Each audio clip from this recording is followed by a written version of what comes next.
اور ایک اور کام کریں. ایک نظریہ ضرورت کا بانی ایک جج تھا, اس کا نام تھا جسٹس منیر. اس کی بھی ایک کتاب ہے فرام جناح ٹو ضیاء. وہ جسٹس منیر 1962 میں ایوب خان کا وزیر قانون تھا.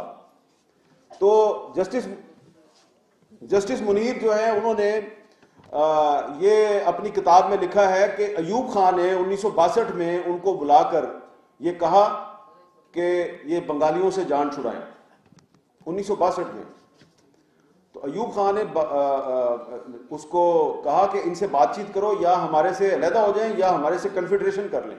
تو جسٹس منیر نے اپنی کتاب میں لکھا کہ میں نے ایک بنگالی ممبر تھے اسمبلی کے رمیز الدین صاحب, ان سے میں نے باقاعدہ مذاکرات کیے کہ یار تم یا کنفیڈریشن بنا لو یا ہم سے علیحدہ ہو جاؤ. تو اب جسٹس منیر نے اپنی اس کتاب میں لکھا کہ رمیز الدین صاحب نے مجھے پوچھا کہ میجورٹی میں کون ہے, بنگالی میجورٹی میں ہے یا تم پنجابی میجورٹی میں ہو, کیونکہ وہ ویسٹ پاکستان کو پنجابی کہتے تھے. تو جسٹس منیر نے کہا کہ آپ میجورٹی میں ہیں. تو اس نے کہا okay if we are majority we are Pakistan, تم نے پاکستان میں رہنا ہے تو رہو, نہیں رہنا تو تم ہم سے علیحدہ ہو جاؤ. تو 1962 میں پاکستان کے فوجی صدر ایوب خان نے اپنے وزیر قانون کے ذریعے پاکستان کو توڑنے کے لیے مذاکرات کیے بنگالیوں کے ساتھ. بنگالیوں نے کہا ہم نے پاکستان نہیں توڑنا, تم نے توڑنا ہے تو توڑ دو. لیکن افسوس کی بات یہ ہے کہ اب وہ کتاب تھی جو فرام جناح ٹو ضیاء, اس پہ ضیاء الحق نے پابندی لگا دی, لیکن اب تو پابندی نہیں ہے. تو میں بار بار اس کتاب کا ذکر کرتا ہوں, لیکن ہمارے جو لیڈر ہیں بڑے بڑے, ایون پیپلز پارٹی کے لیڈر جو ہیں, ان کو 2-3 کو تو میں نے خود کتاب دی. میں نے کہا یار یہ کتاب لو, پڑھو, جا کے اسمبلی میں تقریر کرو. پڑھتے ہی نہیں, یہ ایک شکوہ ہے.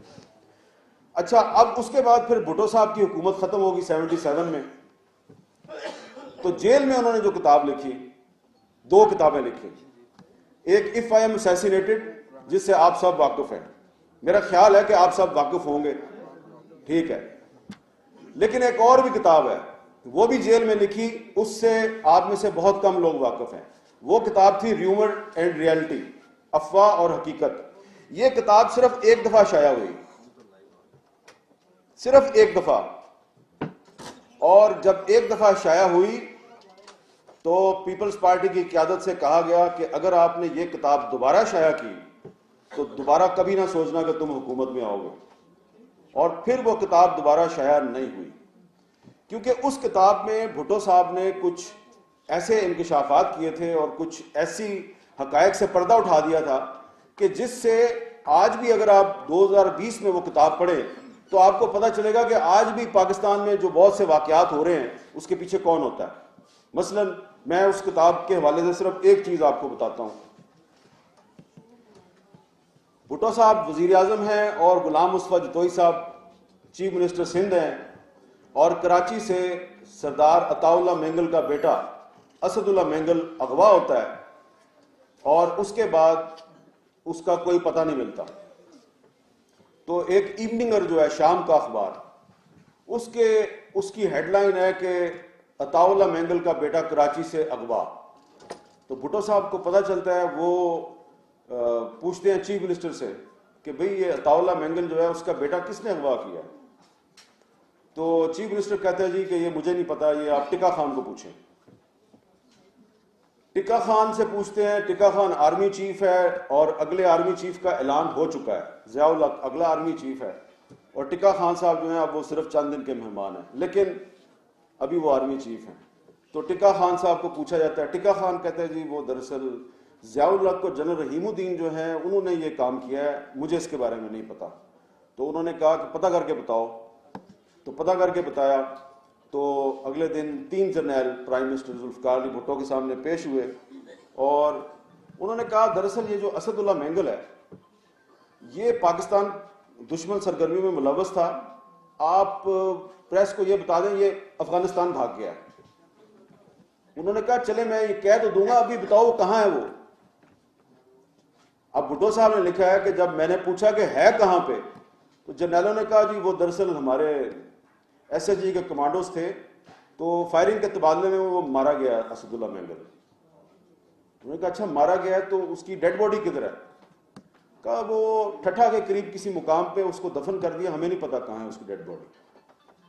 انہوں نے کہا وہ ایک چیف منسٹر تھا, اس کا بیٹا ہے, اس کو تم نے اٹھا کے کراچی سے اس کو قتل کر دیا اور آپ کہہ رہے ہو اس کی ڈیڈ باڈی بھی آپ کے پاس نہیں ہے, تو میں کیا جواب دوں گا؟ انہوں نے کہا بس آپ کہہ دیں وہ افغانستان بھاگ گیا. تو بھٹو صاحب کتاب میں لکھتے ہیں کہ میرے پاس کوئی راستہ نہیں تھا, میں خاموش ہو گیا. اور آخر میں جا کے انہوں نے لکھا کہ اگر اس وقت میں خاموش نہ ہوتا تو شاید آج میں خود جیل میں نہ ہوتا.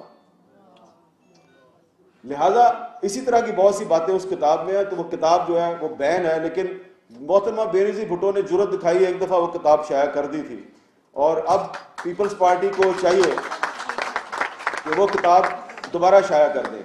اسی طرح جو اس وقت دنیا میں جو حالات و واقعات پیش آ رہے ہیں, تو وہ جو بھٹو صاحب نے جیل سے خط لکھا تھا محترمہ بے نظیر بھٹو کے نام, مائی ڈیئرسٹ ڈاٹر, وہ بھی خط جو ہے وہ پیپلز پارٹی کے کارکنوں کو ضرور پڑھنا چاہیے. اس سے آپ کو پتہ چلے گا کہ آپ کے لیڈر کا ویژن کیا تھا, اور آج آپ کی پارٹی میں جو لیڈر ہیں اللہ ان کو سلامت رکھے, تو پتہ چلے گا کہ دونوں کی ویژن میں فرق کتنا ہے. تو ویژن بڑھا سکتے ہیں آپ لوگ اگر آپ اپنے قائد ذوالفقار علی بھٹو کی کتابیں اور ان کی جو تقریریں ہیں ان کو پڑھ لیں, اور پھر اس کے ساتھ ہی ساتھ اس کے تسلسل میں محترمہ بے نظیر بھٹو کی کتاب ڈاٹر آف دی ایسٹ, اور پھر ان کی شہادت کے بعد جو کتاب شائع ہوئی ہے ریکانسیلیشن, وہ بھی آپ کو پڑھنی چاہیے. لیکن وہ جو کتاب ہے ریکانسیلیشن, اس کتاب کو پڑھ کے مجھے تو یہ احساس ہوا کہ بے نظیر بھٹو تو ریکانسیلیشن چاہتی تھیں, وہ تو چاہتی تھیں کہ پاکستان میں تمام ادارے جو ہیں وہ ایک پیج پہ آ جائے, اور انہوں نے ریکانسیلیشن کے نام پہ ڈائلاگ بھی شروع کیا, لیکن ان کے ساتھ ڈائلاگ کے نام پہ دھوکہ کیا گیا اور ان کو شہید کر دیا گیا. اب اس کتاب میں جب آپ بہت سے چیپٹر جو ہیں ان کو غور سے پڑھیں گے تو یاسین آزاد صاحب آپ کو بھی بہت سے اپنے سوالات کا جواب مل جائے گا.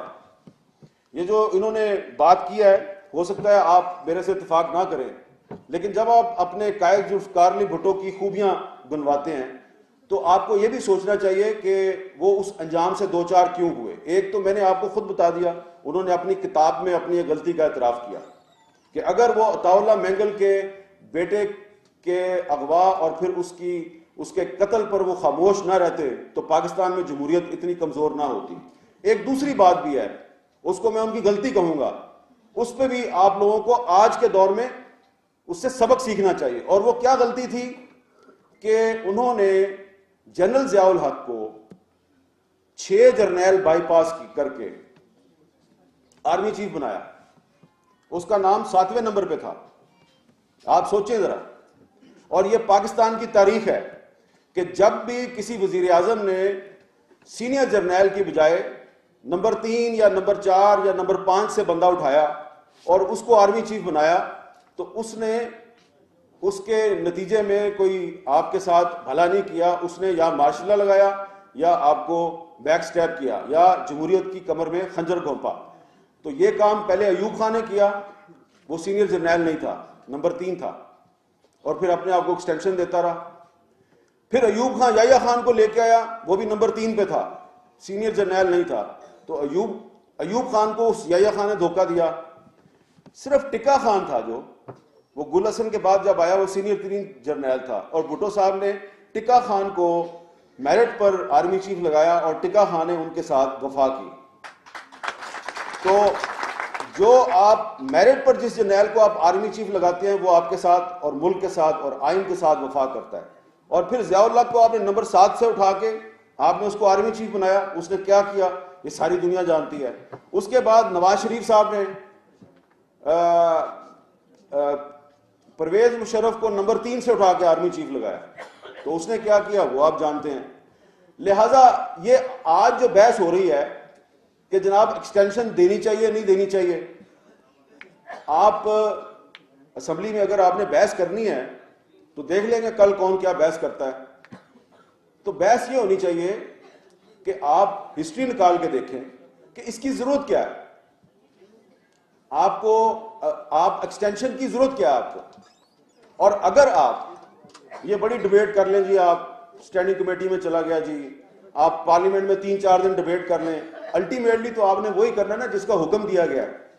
اور وہ یہ حکم یہ دیا گیا ہے کہ آپ نے